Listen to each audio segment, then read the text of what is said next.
Hello and welcome back to Save Ourselves, or if you're new here then hi, I'm Aparna. In this video, we are going to be talking about how to be a positive person on the internet. Us and the upcoming generations are the ones that have practically grown up with social media, and I really think that there's no going back. So, accepting that fact, I believe that there are certain things that we can certainly do to make our online presence and time spent online more effective and beneficial for us as well as others. So, what can we do? Here are 11 ways that I came up with to make our online presence a little more positive. The first one is to make others feel welcome in your online social bubbles. Have you ever stopped to wonder if your social media presence feels inclusive and welcoming? Just like we try to be nice and polite in our social circles, our online profiles can make that difference to newer people who might decide to enter our online social bubbles and consume the stories or posts that we might share. It's good to keep a check on how we are behaving on that front. The second one is try to strike a balance between talking about topics. Too much of anything is never a good thing. Yes, they can be undeniably important topics for you personally, and you totally have the liberty to share about it. But a good thing to keep in mind is that these are shared platforms, and others visit your profiles and view the content that you put out. So, it can be a good idea to have a healthy balance between the positive and negative stuff that we are sharing. The third one is to stop spreading unnecessary hate. I personally have a very hard time trying to understand why hate spreads so fast on social media compared to all the amazing stuff that's being shared. It is one of the things I truly dislike about social media. While we are entitled to having opinions or drawing certain conclusions about people and events based on our own knowledge and experience, it is wrong to enforce that opinion on someone else or call out people in rude or violent manners. If the issue is pretty serious and needs attention, we can always try and educate people instead of spewing anger all over our stories and DMs for people who don't agree with us. The fourth one is to voice our opinions responsibly. I find such a rush on people's Twitter accounts and Instagram stories to put forth their opinions about trending topics.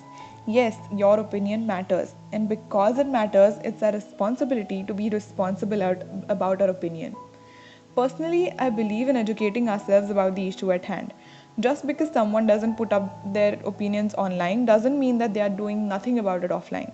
While social media is great for letting us share things in a second, it also allows us to slip away from our accountability and authenticity of our own opinions.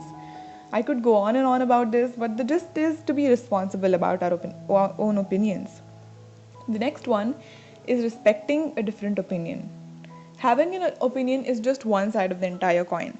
The other is to accept that just like you processed the event and came to certain views about it, so did a lot of other people. And they didn't necessarily agree with you. An incident is experienced by people based on the context that they are in, which results in different opinions, and that's okay. People won't always agree with you with what you have to say, and that's okay as well. A lot of things can be looked at from multiple perspectives and can be thoroughly thought upon before labeling them as right or wrong and casting them into stark black or white categories. There are a lot of grays in between that deserve acknowledgement as well. Understanding what's going on is more important here than being right, in my opinion. The next way to be a little more positive is surrounding yourself with good content. Positive and encouraging posts are often cast aside as too cheesy or too much, but we really need them. Because when this content is positive, uplifting, and helpful for you in any way, it'll make your association with social media a better one. You'll enjoy using that platform and you'll get something good out of it. It won't feel like wasted time when the content you've been consuming was helpful for you. Another way is to appreciate others more often. An active way for you to be a better person online is appreciating others more often. Whether it's commenting on a post that really moved you or supporting someone by sharing their work, you can always have so many ways to be appreciative of people online.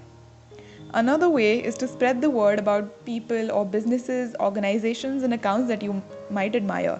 Trust me, small creators really need this.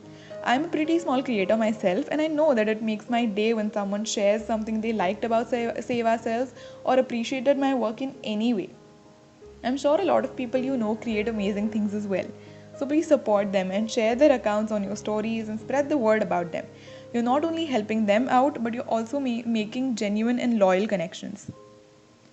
Another way is to share things you are passionate about. One of the most beautiful things to me is when someone's passion about something cannot escape them. Their actions show it, and it's nice to share these things with others. If you share your passions with people, you're gonna grow yourself for sure. Along with that, you're encouraging others to do the same. This forms a very positive chain. We really need more of this. One of the ways is to review your online behavior periodically. We are bound to falter a little at times, and that's okay. Maybe we snapped at someone we didn't mean to, or we were a little rude, which was unnecessary, and that's okay. If we are aware of it and we take responsibility for it, we are making important changes in our life. We can amend our behavior by taking it into account from time to time. The last way is to be a little more kind. We could use this online as well as offline. Sometimes we can be a little quick to judge people based on their profiles, which is not how people are offline, by the way, and treat them based on that judgment. While I understand that being too friendly on the internet can pose a few problems, there's no need for us to be cold. We can be a little more kinder to people every day without putting ourselves at risk. So, these were the 11 ways I think that we can add to our life to become a more positive person on the internet. If you found any of these to be useful for you, do let me know in the comments below and give this video a thumbs up.